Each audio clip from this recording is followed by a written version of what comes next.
기도에 대한 시리즈 설교를 오늘 14번째입니다. 그동안 바른 기도가 무엇이고 잘못된 기도가 무엇인가, 또 기도가 왜 특권이고 왜 성도는 기도해야 되는가, 그리고 기도는 구체적으로 어떻게 해야 되는가, 또 기도를 더 잘하기 위한 방법은 무엇인가, 이렇게 차례로 좀 살펴보았습니다. 이번 주하고 다음 주는 무엇이 우리의 기도를 가로막는가, 기도의 방해물에 대해서 살펴보고자 합니다. 첫 번째로 기도의 장애물은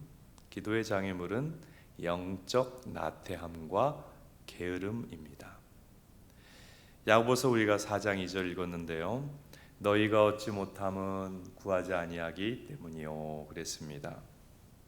가만히 묵상해 볼 필요가 있는 말씀이에요. 하나님께서는 이 성경 말씀, 야고보서 말씀을 통해서 성도가 왜 영적 침체에 빠지는가, 왜 신앙생활에 기쁨이 없고 감격이 사라지는가, 은혜가 사라져서 살아가는 요인이 무엇인가, 기도 결핍 때문이다 라고 말씀을 하십니다. 기도가 부족하면 우리는 이 껍데기만 남은 것 같은 신앙인이 되기가 쉽습니다.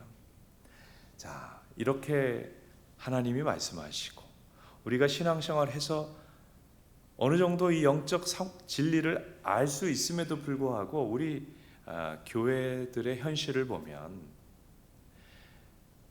그럼에도 불구하고 기도하지 않으면 영적으로 그렇게 침체되고 메마름에도 불구하고 기도를 잘 하지 않는 시대가 되었어요.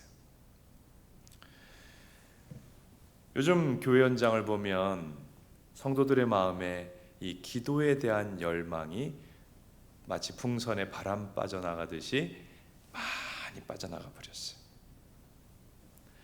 그래서 교회의 수요 기도회, 새벽 기도회, 공적 기도회에 참여하는 그런 비율이 굉장히 많이 떨어져 있습니다. 그래서 목회자들끼리 만나서 얘기하면 수요 기도회를 어떻게 할 거냐 고민하는 사람도 있고, 이 새벽 기도회 이거 운영이 안 된다, 새벽 기도회 가지고 고민하는 담임 목사님들도 있어요. 공적 기도회 시간에 기도 참여 안 할 뿐만 아니라 삶을 좀 솔직하게 들여다보면 성도들 개개인마다 개인 기도 시간도 점점 줄어들고 있는 것이 현실입니다. 기도하지 않으면 엄청난 손해를 우리 그리스도인들이 보게 되는데, 그럼에도 불구하고 우리가 믿는 자로서 기도가 점점 약해지는 이유는 무엇인가? 왜 기도를 안 하고 살아가게 되는가? 사실은요, 기도 주중에 전혀 안 하고 살아가는 사람들도 성도들 중에 굉장히 많단 말이에요. 왜 이런 일이 발생하는가? 사탄이 기도하는 거 싫어하기 때문에 기도하지 못하도록 방해하는데, 어떻게 방해하느냐? 나태하고 영적 게으름에 빠져서 기도하지 못하도록 만든다는 거예요. 사탄은 우리가 기도하면 무서워하고, 사탄은 우리가 기도하지 못하도록 가로막습니다. 성도가 기도하지 않으면 결코 하나님 나라의 용사는 될 수가 없습니다. 겨우겨우 신앙 그저 바람 앞에 꺼져가는 촛불 같은 명맥만 유지하는 신앙인이 된단 말이에요. 기도 안 하면. 그러니까 그게 사탄이 그걸 원해 가지고 기도하지 못하도록 그렇게 방해하는 것입니다. 자, 어떻게 사탄이 기도하지 못하도록 방해하느냐? 되게 재밌어요. 사탄의 방법이. 성도들이 기도하지 못하도록 방해하는 방법은 뭐냐면, 기도보다 더 좋은 것, 기도보다 더 즐거운 것을 만들어주는 거예요. 오늘 앞부분의 찬송가 364장, 내 기도하는 그 시간, 그때가 가장 귀하다. 이 세상 근심 걱정에 얽매인 나를 부르사, 내 진정 소원 주 앞에 낱낱이 바로 아뢰어, 큰 불행 당해 슬플 때 큰 위로 받게 하시네. 이 찬송가 가사 그대로 신앙이었어요. 우리 앞선 믿음의 선배들은 정말 기도하는 시간이 즐겁고 낙이었어요. 기도를 사랑했어요. 좀 수십 년 전에 한국교회 풍경을 기억하시는 분들은 다 아셔요. 성도들이 기도를 사랑했어요. 근데 오늘 이 시대 성도들이 당하는 공격은 뭐냐면 기도가 즐거운 게 아니라 기도보다 더 즐거운 게 생겨난다는 거예요. 젊은 사람들 같은 경우는 이 넷플릭스나 요즘 영화를 집에서도 다운받아가지고 볼 수 있는 게 많잖아요. 그러니까 유튜브나 이렇게 영화 보고 TV 드라마 보고 그게 즐거운 거예요. 또 인스타그램이라든지 휴대폰으로 이 SNS 서칭하는 게 거기에 정말 고시 공부하듯이 스마트폰을 들여다보고 있는 사람도 얼마나 많아요. 제일 걱정되는 거는 길 갈 때 학생들은요 앞을 안 보고 이러고 길을 걷는단 말이에요. 차가 오는지 안 오는지. 그렇게 사람들이 스마트폰을 보고 있어요. 거기다 그냥 혼이 다 빠졌어요. 앱 애니라고 하는 그 모바일 플랫폼 회사에서 한국의 그 휴대폰 이용 실태를 조사를 해보니까 대략 한국 사람들이 하루에 휴대폰을 얼마나 사용할까요? 200분을 쓴대. 평균 200분. 그러니까 3시간이 넘게 쓰고 있는 거예요. 3시간 반 가까이 되는 거죠. 아니 그렇게 휴대폰을 들여다보고 있으니까 기도할 시간이 있겠어요, 없겠어요? 없죠. 사탄은요 나쁜 거로 우리를 유혹하는 것만이 아니에요. 좋은 걸로 우리를 유혹해요.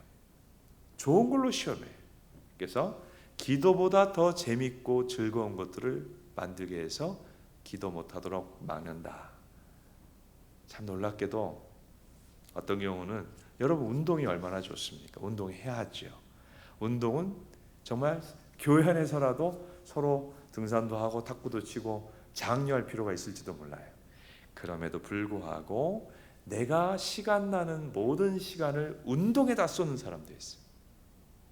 헬스장 가고 골프 가고 좋아요. 얼마나 좋은 일입니까? 그러나 운동과 취미생활이 내 모든 시간 사용의 전부가 되어서 기도 못하게 된다고 한다면 거기에 사탄의 시험이 있다는 것을 알 필요가 있습니다.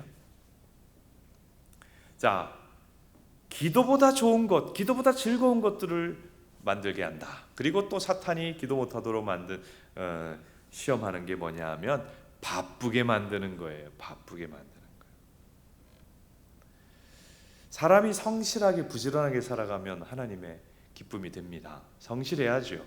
그런데 너무 바쁘게 살아가는 것은 좀 생각해 볼 필요가 있어요. 너무 바쁜 나머지 그야말로 기도할 시간조차 사라져버리고 있다고 한다면 그것은 시험에 들고 있는 것입니다. 리차드 포스터라고 하는 유명한 신학자가 있습니다.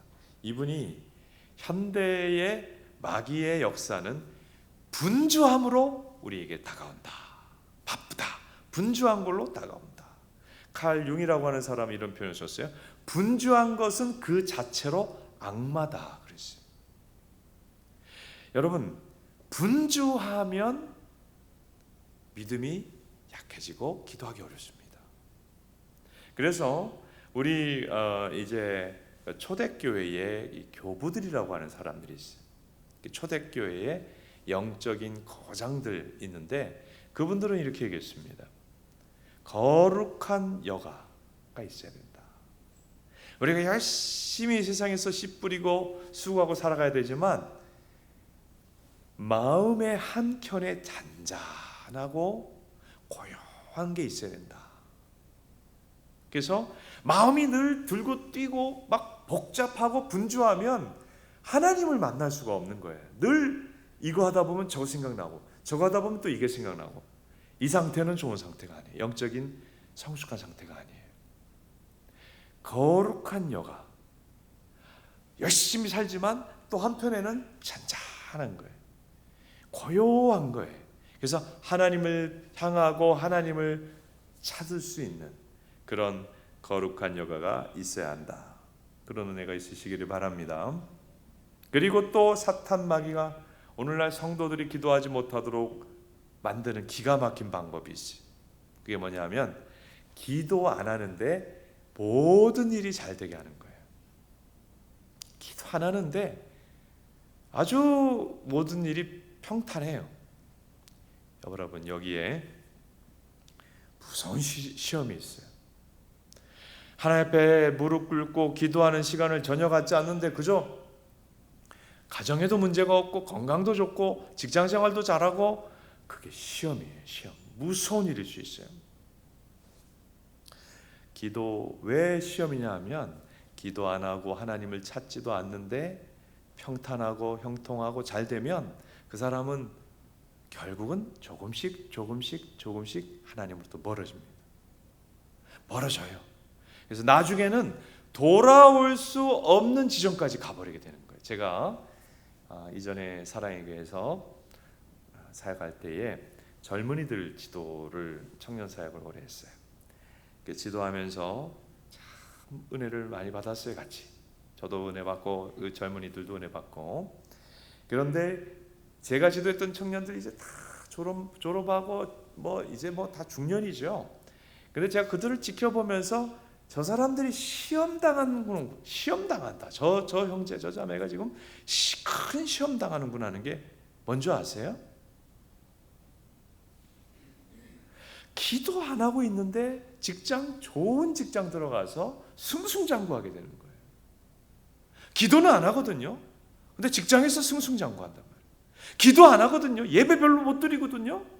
그렇게 막 그러고 있는데 결혼도 잘하고 외자차 몰고 좋은 집을 샀어요.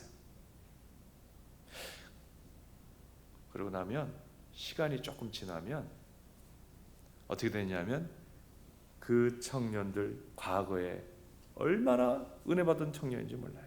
그런데 하나님부터 등 돌리게 돼요. 하나님을 떠나버리게 돼요. 그러니까 시험 중에 시험은 뭐냐 하면 하나님을 찾지도 않고 기도하지도 않는데 모든 일이 잘 되는 거예요. 그럼 무슨 시험을 당하느냐? 하나님하고 관계가 한없이 멀어져서 끊어지는 시험을 당하더라 하는 것입니다. 기도의 장애물을 주의하십시오. 기도 안 하고도 잘 지내게 되는 것, 이건 마귀가 주는 시험이에요.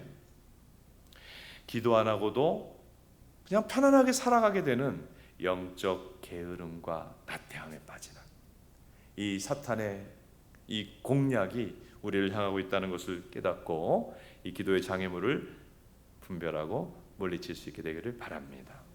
두 번째로 오늘 같이 생각해 보고자 하는 두 번째 기도의 장애물은 숨은 죄악입니다.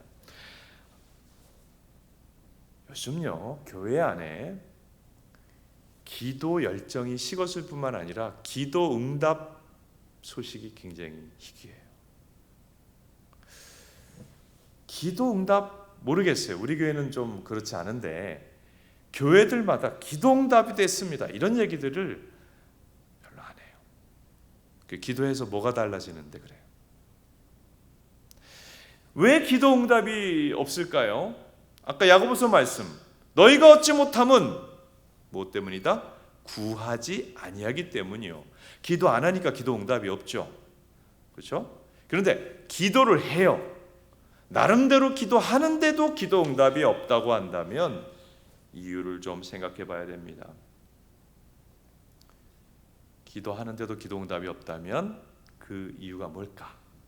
오늘 우리 시대 특징이 죄가 막 홍수처럼 범람한다 하는 특징을 갖고 있습니다. 지금은 은혜가 넘치는 시대가 아니라, 말씀의 역사가 강력하고 말씀과 은혜가 넘치는 시대가 아니라 죄악이 부흥하는 안타까운 시대가 되었어요. 자, 창세기 소돔하고 비슷하지 않느냐? 우리 이렇게 성경을 보면 우리 시대나 소돔 시대나 비슷하잖아요. 소돔에 살던 아브라함의 조카가 누구죠? 롯. 롯이 말이죠, 죄악이 가득한 소돔에 살면서 내가 죄에 물들어야겠다 생각한 거 아니에요. 그런데 죄에 점점 물들어요. 어떻게 할 수 있느냐? 자, 여러분 천사가 가끔은 빛난 존재로도 나타나지만 천사는 사람의 모습으로 나타납니다. 제가 아는 목사님도 선교사역하다 천사를 만났는데 무슨 빛난 날개를 딱 달고 있는 그런 모습이 아니고 사람으로 나타났대요. 그러니까 이제 소돔 성의 롯에게 사람의 모양으로 천사가 와서 너 구원받으려면 소돔 성에서 떠나야 된다, 이 얘기를 하라고 롯의 집에 방문했단 말이에요. 그런데 그 동네가 얼마나 악한지 롯의 집에 이 남자 둘이 들어가는 걸 보고는 그 소돔 성의 사람들이 그 집을 뺑 둘러싸가지고 들어온 손님 끌어내라, 우리가 동성 섹스 하겠다 그랬잖아요. 그 남자들 끌어내라, 우리가 저 새로운 남자랑 성관계 하겠다 그렇게 얘기했어요. 자, 얼마나 악합니까? 근데 문제는 롯이에요. 롯이 어떻게 했어요? 문을 딱 잠그고 기도했어요? 어떻게 했어요? 어처구니 없는 얘기를 합니다. 내 딸들을 내놓을 테니까 딸들에게 마음대로 하고 이 손님에게는 아무 일도 하지 말라. 이게 성경에 쓰여 있어도 이 롯이 제정신으로 한 얘기예요. 하도 죄악이 깊은 사회에 사니까 롯의 마음도 죄에 물들어 가지고 뭐가 죄인지 뭐가 죄가 아닌지 분별을 못하는 거예요. 정신을 못 차리고 있는 거예요. 롯도 소돔 성에 살면서 음란해졌고 신앙의 기준, 죄악의 기준이 다 무너졌어요. 롯은 구원을 겨우 받았지 진짜 이렇게 살면 안 되는 그리스도인의 대표적인 예예요. 그러니까 롯이 무슨 기도해 갖고 응답이 있었겠어요? 여러분, 우리는 롯과 같이 거의 소돔 고모라 비슷한 사회에 살고 있어요. 영적으로 보면 그렇잖아요. 그럼 우리 안에 우리가 알아야 되는 게 뭐냐? 우리는 교회 다녀요. 롯도 믿는 자잖아요. 악한 시대를 살아가는 그리스도인은 어느 순간 부지불식간에 죄가 물들어요. 내가 고의적으로 죄에 뛰어드는 것 같지 않지만 음으로 양으로 죄악의 물을 먹고 있기 때문에 이 사회 자체가 그렇기 때문에 죄가 들어온단 말이에요. 그러니까 오늘 우리 시대 교회들마다 기도응답이 그렇게 없단 말이에요. 기도응답이 없어요, 교회들마다. 그래서 성도들 그리고 심지어 목회자들까지 기도회의론에 빠진 사람들이 너무 많아요. 기도하지 마세요. 뭐 기도한다고 뭐가 달라, 이런 말을 목회자가 해요. 아주 세상이 난리가 났어요. 왜 기도가 응답이 없어요? 기도 안 하기 때문이고 또 하나는 죄 때문입니다. 우리가 깨닫지 못하고 물들어 있는 우리 안에 있는 죄 때문에 기도가 응답되지 않아요. 이사야 59장 1절 2절 우리가 읽었는데 그 말씀이 그대로 나오잖아요. 아니 무슨 하나님이 능력이 없어요? 하나님이 귀가 멀었어요? 우리 기도 다 들으셔요. 그런데 우리 죄가 하나님과 우리 사이를 가로막고 응답을 가로막는 영적 절연체가 되는 것이지요. 그래서 제가 앞부분에 기도에 대한 설교를 하면서 뭐라 그랬어요? 기도에 있어서 굉장히 중요한 것은 간구가 아니라, 그러니까 간구부터 하지 마라. 기도에 있어서 정말 우선적으로 중요한 것은 충분히 회개하는 것이다 그랬어요. 정말 회개해야 기도가 기도될 수 있어요. 자, 오늘 우리 안에 우리가 깨닫지는 못하는데 우리의 기도 응답을 방해하고 있는 것들이 죄인데 어떤 죄죠? 우리가 깨달으면 회개할 텐데 깨닫지도 못해요. 깨닫지도 못하고 부지불식간에 빠진 죄가 뭐냐? 교만입니다. 교만. 예수님께서 기도에 대한 설교를 많이 하셨어요. 그래서 저는 목회자로서 설교를 하면 예수님처럼 설교해야죠. 기도에 대한 설교를 많이 하려고 그래요. 그래서 수요 강단에 지금 계속 기도에 대한 메시지 하잖아요. 바리새인과 서기관의 기도에 대한 말씀을 하셨어요. 누가복음 9장 10절로 14절 한번 읽어보겠습니다. 시작. 두 사람이 기도하러 성전에 올라가니 하나는 바리새인이요 하나는 세리라. 바리새인은 서서 따로 기도하여 이르되 하나님이여 나는 다른 사람들 곧 토색 불의 간음하는 자들과 같지 아니하고 이 세리와도 같지 아니함을 감사하나이다. 나는 일에 2번씩 금식하고 또 소득의 11조를 드리나이다 하고 세리는 멀리 서서 감히 눈을 들어 하늘을 쳐다보지도 못하고 다만 가슴을 치며 이르되 하나님이여 불쌍히 여기소서 나는 죄인으로소이다 하였느니라. 내가 너희에게 이르노니 이에 저 바리새인이 아니고 이 사람이 의롭다 하심을 받고 그의 집으로 내려갔느니라. 무릇 자기를 높이는 자는 낮아지고 자기를 낮추는 자는 높아지리라 하시니라. 두 사람이 기도하는데 하나님이신 주님이 바리새인의 기도를 보셨어요. 바리새인은 하나님 앞에 내가 죄인과 같지 않다는 것을 자꾸 말하고 내가 어떤 의로운 행위를 했는지를 말해요. 반면에 세리는 어떻게 기도합니까? 감히 하나님 앞에 고개도 들지 못해요. 자기가 얼마나 죄인인지를 깨닫고 가슴을 치며 애통하는 기도를 드렸는데, 그렇게 자기 의를 내세운 교만했던 바리새인의 기도는 하나도 응답될 수 없고, 저 죄를 깨닫고 회개한 세리의 기도가 응답되었다고 하나님이신 예수님이 말씀하셨어요. 즉 교만이 품어져 있으면 기도 응답이 안 된다.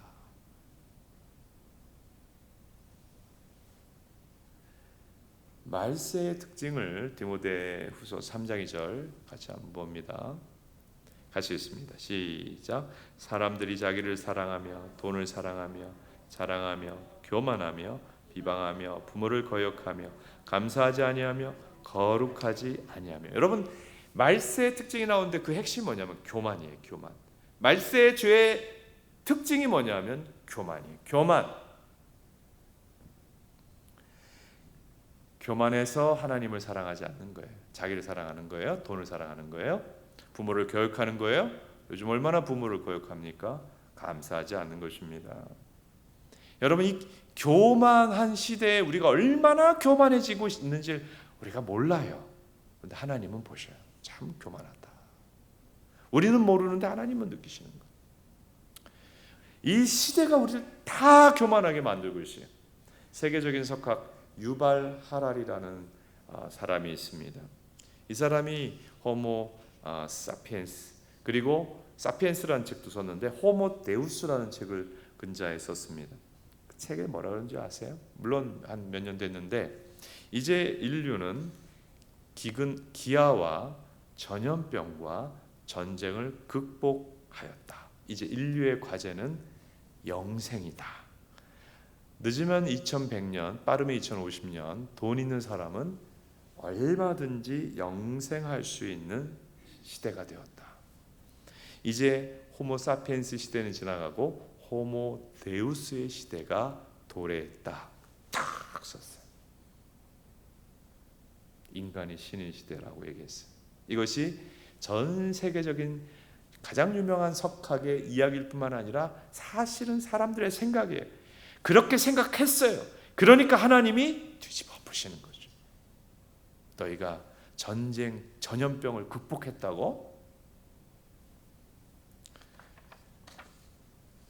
모두가 교만해진 이 시대에 여러분, 우리가 마치 연못물이 더러운 물이면 그 물을 먹는 물고기가 자꾸 오염되듯이 우리 마음도 교만으로 오염되고 있지 않은가를 돌아볼 필요가 있습니다. 그래서 우리가 교회를 다니죠. 우리는 기도한다고 하죠. 그런데 교만하게 바리새인처럼 기도하지는 않는가. 저는요 교회를 열심히 나가고요. 저는요 3대째 신앙인이고요. 저는요 직분을 가지고 주를 섬기고 있고요. 그러니까 우리 하나님 저의 기도는 다 들어주셔야 됩니다. 여러분, 굉장히 바리새인의 기도 방식으로 우리가 기도 자세를 갖고 있지 않은가? 기도는 어떻게 드려야 되는가? 앞부분에서 제가 앞부분 기도 시리즈 설교 다루었습니다마는 기도는 엎드림입니다. 엎드림. 교만하게 하나님 앞에 목을 꼿꼿하게 세운 자세는 기도의 자세가 아니고 엎드리는 거예요. 겸손이 곧 기도입니다. 겸손하지 않으면 기도할 수가 없고, 겸손이 빠진 기도는 온전한 기도가 되지 않습니다. 조금이라도 내 마음 안에 교만이 있다고 한다면 그것이 기도의 방해거리가, 방해물이 된다는 것입니다. 자, 야고보서 4장 6절 같이 한번 읽어봅니다. 시작. 그러나 더욱 큰 은혜를 주시나니 그러므로 일렀을 때 하나님이 교만한 자를 물리치시고 누구에게 은혜 주세요? 겸손히 기도하는 자에게 은혜 주십니다. 내 안에 죄가 없다고요? 여러분, 소돔과 고모라에 살던 롯이 그렇게 부지불식간에 죄에 물들듯이 우리는 너무나도 오늘 우리 모두가, 저도 그렇고, 교만이라고 하는 죄에 너무나 물들기 쉽습니다. 내 안에 교만의 죄를 제하여 하나님 앞에 우리 기도가 상달되는 것을 방해하는 방해거리가 제거되기를 바랍니다. 교만이 대표적인 죄이지만 교만만 우리 기도를 가로막는 게 아니에요. 우리가 인지하지 못하지만 우리 기도가 하나님 앞에 응답되는 것을 방해하는 중요한 죄가 있어요. 그게 뭐냐면 말의 죄입니다. 제가 이 시대를 제가 좀 말씀을 드리고 있죠. 이 시대는 정말 교만한 시대다 말씀드렸죠. 근데 이 시대는 정말 말의 죄가 넘치는 시대예요. 말의 죄가 넘친다는 것은 교만하여 판단하고 정죄하는 것이 극도에 올라와 있어요. 하나님 안 믿는 세상 사람들이 교만하고 판단하고 정죄하고 막말하고, 그것까지는 이해가 돼요. 그런데 너무나도 안타깝게도 요즘은 믿는 자도, 제가 오늘도 인터넷상에서 유명한 모 목회자의 페이스북을 들어가고 좀 보게 됐어요. 기가 차가지고 어떻게 이 사람은 이런 말을 할까? 누구라고 얘기는 못해요. 너무 유명해요. 모든 내용이 욕이에요. 욕.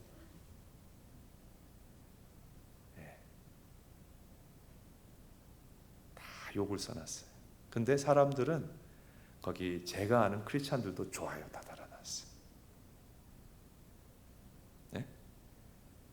요즘 시대가 이게 약간 도착돼가지고 말이죠. 막 욕하고 비판하고 정죄하고 막 그러면 사람들이 그렇게 좋아해요. 마음이 아파요. 누군가 욕자라는 사람이 있으면, 비판자라는 사람이 있으면 사람들이 줄줄줄줄 따라가요.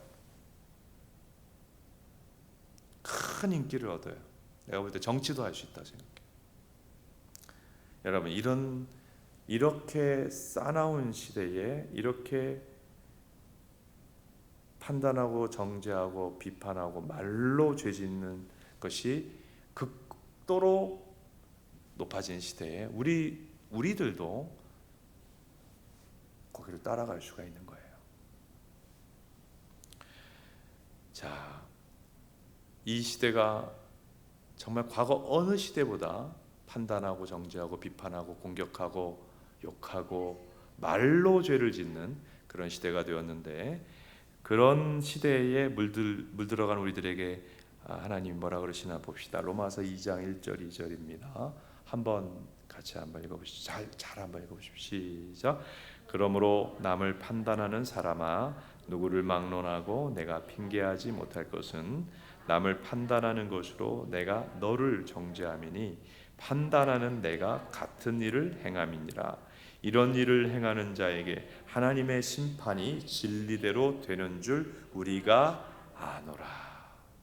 저 성경을 보았다면 우리는 다 사실은 똑똑하면서 날카로울 수 있어요.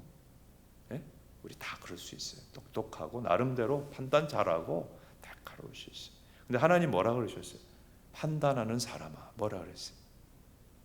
네가 판단하느냐 정죄하느냐 그것으로 네가 내 앞에서 죄 있다는 게 입증되고 있다.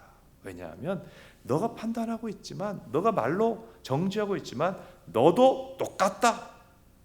너도 전혀 다르지 않다.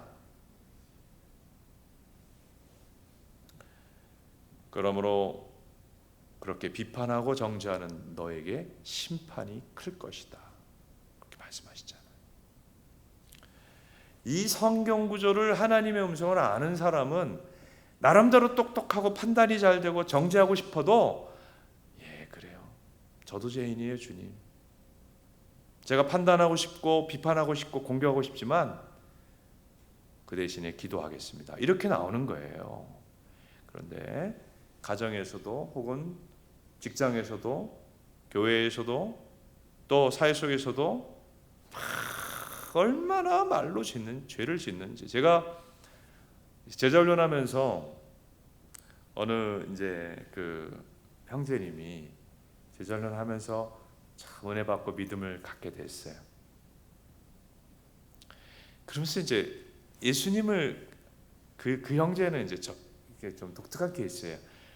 교회를 오래 다녔는데 믿음이 안 생겨가지고 그래서 마지막 방법으로 목사님한테 제자훈련 받아보자 해서 왔는데 하나님이 정말 큰 은혜 주셨어요. 그렇게 믿음 갖지 못해서 어려웠는데 믿음을 딱 주셨어요. 근데 그 형제가 딱 변화되는데 변화가 오는 거죠. 예수님 믿게 되니까 변화가 생기잖아요. 뭐냐 하면 직장에서 지금까지 하여튼 사원들끼리 모이면 욕을 한다는 거죠. 뭐 상사 어쩌고 저쩌고 그렇게 욕을 하고 그랬다는 거예요. 근데 아니 내가 예수님을 제대로 믿고 보니까 이건 아닌 것 같은 거예요. 성령님이 깨닫게 하시고 말씀에서 벌써 딱 마음이 안 편하지요. 그래서 다 같이 욕하는 자리에서 자기가 입을 다물어 버렸대요. 동참하지 않은 거예요. 그 사람만 다 모여가지고 상사 욕하고 있는데 안 해버린 거예요. 그 다음에 또 상사가 어떤 일을 하자고 얘기를 하잖아요. 그때 자기가 네 그렇게 하겠습니다. 그렇게 다 얘기를 한 거예요. 여러분 놀랍게도 한 사람이 그렇게 그 팀에서 한 사람이 그렇게 하면서 그 팀 전체 분위기가 다 바뀌었다는 거예요. 욕이 사라지고 상사가 뭐 하자 그러면 그렇게 비협조적이던 그 팀 전체가 단 한 사람이 예수 믿고 욕 안 하고 욕 동참하지 않고 상사에게 협조적인 자세를 보일 때 그 팀 전체가 바뀌었다고 하는 이야기를 하더라고요. 제가 참 감사했어요. 여러분 믿는다는 게 뭐예요? 남의 허물만 보는 불신자의 삶에서 내 허물을 보기 시작하는 거예요. 여러분 남의 허물만 보니까 핏대를 올리고 증오하고 용서하지 못하고 적폐라 그러고 원수를 갚으려고 그러는 거예요. 남의 허물만 보니까. 근데 성령을 통해 말씀을 통해 내 허물도 보면 어떻게 돼요? 자, 저 사람 허물이 있어요. 근데 내 허물도 보여줘요. 그럼 어떻게 될까요? 그래서 판단하고 정죄하고 원수 갚으려고 하고 증오하고 보복하려고 할까요? 아니죠. 아니 내 죄가 보이는데 하나님 앞에 내가 죄인인 걸 아는데 어떻게 원수를 갖고 보복을 하고 말로 비판하고 공격합니까? 하나님 앞에 두들겨 맞지. 오늘 이 시대가 교만해서 교만과 말로 짓는 죄가 극에 달해 있어. 여러분 이 시대 속에서 우리도 남들이 그렇게 다 교만하고 판단하고 정죄하고 욕하니까 예수 믿는 우리들도 거기에 동참하며 그것을 점점 닮아가는 죄가 있다는 것을 알 필요가 있어요. 그래서 기도할 때 기도가 잘 안 돼요? 기도 응답이 뭔가 안 되는 것 같아요? 말의 죄 때문이 아닌가를 돌아볼 필요가 있습니다.